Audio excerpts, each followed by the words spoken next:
Hi everyone, this is Suzanne Wagner, and we are doing the numerology and the astrology for March 30th, 2021. As you can tell, I'm in a jacket again. It's cool again today. The sun is out and it's warm, but the wind is cold. It's kind of funny, so I'm in my jacket today. We are doing the numerology for 3/30/2021. If you add all those numbers together, you get the number 11. The number 11 is the number of enlightenment and transcendence. How do we, as souls, work constructively towards that personal goal? How do we support each other in that process? I've spent my entire life attempting to break out of the places of stuckness and embrace movement and change. While I can consciously move towards that goal from a place of awake awareness and clarity, those places that are hidden deep in wounding are the spots that need the most attention. That is why teachers wiser than us can be helpful. Friends with the same intention of conscious clarity can also give hints, perspective, and insights into the places we are blind. We have found astrology tremendously helpful in discovering those places that I personally have not entirely understood or yet learned how to embrace. I find that when I am ready, the information to clarify my present dilemma magically appears. Today is one of those days.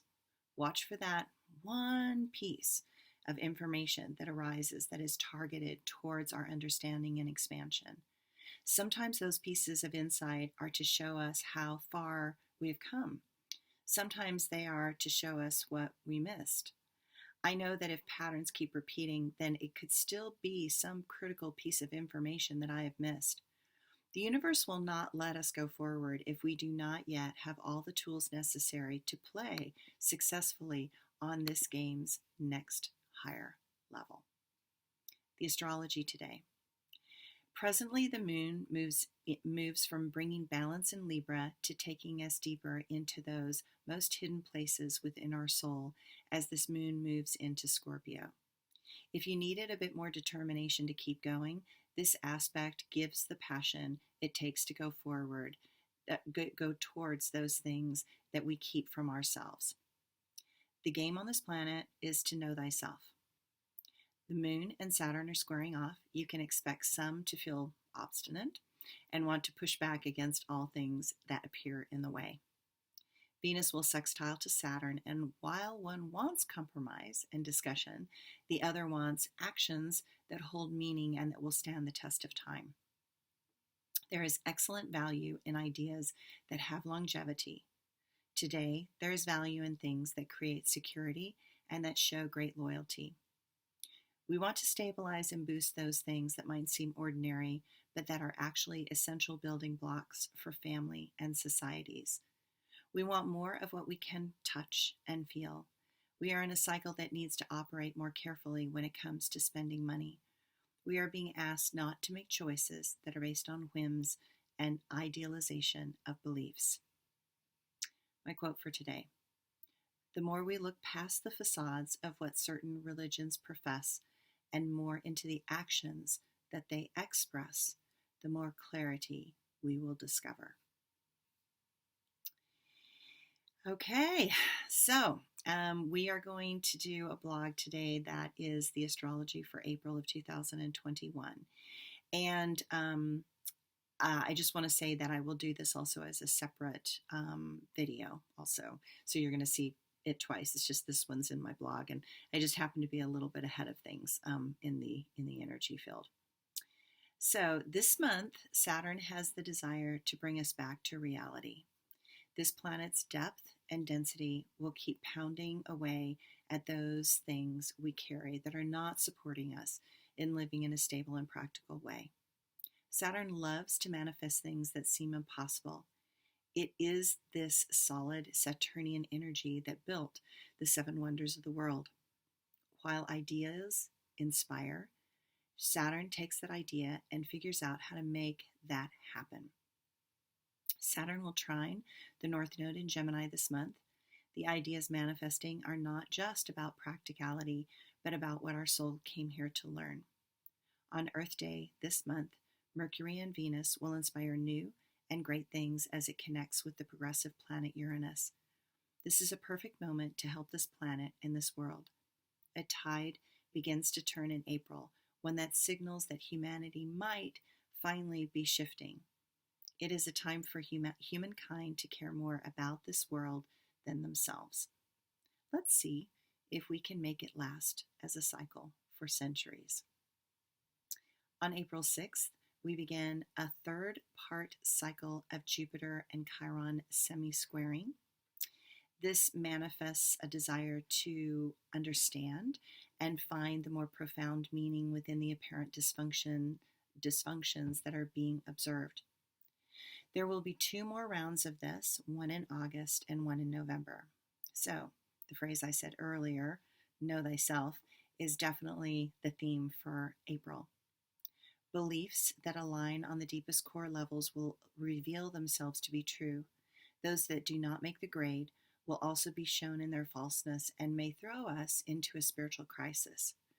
The more we look past the facades of what certain religions profess and more into the actions that they express, the more clarity we will discover.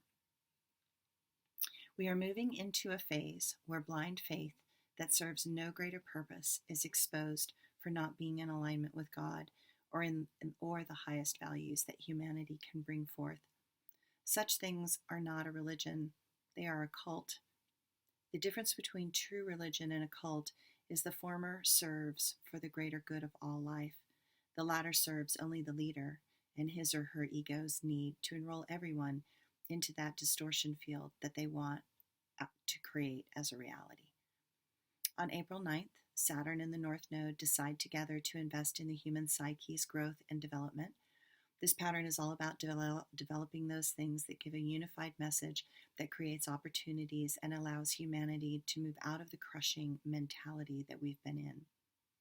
At the same time, it can be wildly successful for the chosen few. We are moving into a cycle of learning to work together for something higher than just wealth and power. On April 11th, the new moon will be in Aries, and this gives vigor and a second wind for all of us wanting to find what inspires us to do things that are accurate reflections of our potential. We learn to move forward with more confidence and care, integrity, and intention. There is a full moon on the 26th in Scorpio's penetrating sign, asking us to dive deep into those places that we judge and hide from the light of our own love. It will be seen in this bright, full light that we need to reconsider many things that we had previously decided were not aligned with who we thought we were, and allow those judged and hidden parts to come back out into the light and become reintegrated with us. Things that we might have seen as flaws in our past might now be a powerful insight into who we truly are. Many of these impressions may come into our awareness as magical and very private things and show up in very private ways. This full moon is also happening as the sun is in Aries and activates Uranus and Taurus, and then Saturn decides to square with both. What this reveals are some deeply embedded core blockages that have limited and inhibited us again and again. Yet there are eloquent forces at work in this world. Some of them are subtle and personal, while others are forceful and eloquent. While new rules are coming into form, some are not fully embraced by the masses yet.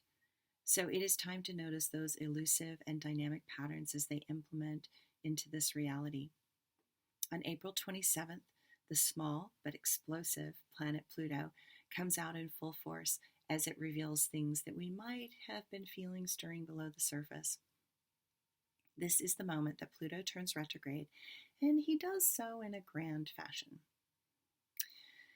Now, a side note. I am a bit concerned about this astrology from April 23rd forward. What it can look like is a global crisis of sorts. Now, I know that we are not out of this cycle with the pandemic, but it doesn't feel like that. It feels like there's a global conflict, fighting battles. Such things are hard to pinpoint as to where they ignite, but they are apparent positions to become more aware of. Such places might start in Yemen, the Middle East, Saudi Arabia, Iran, North Korea, Russia, So just be alert and aware. Pluto will be in retrograde until October 6th. This cycle feels as if our strengths are being tested. There will be some attempt to redirect our focus off the national issues and bigger global patterns. Pluto is very volatile, and there is something about these aspects that gives me the willies. All of us need to stay tuned and informed, stay cheerful and alert. And as always, be kind. Thanks, everyone.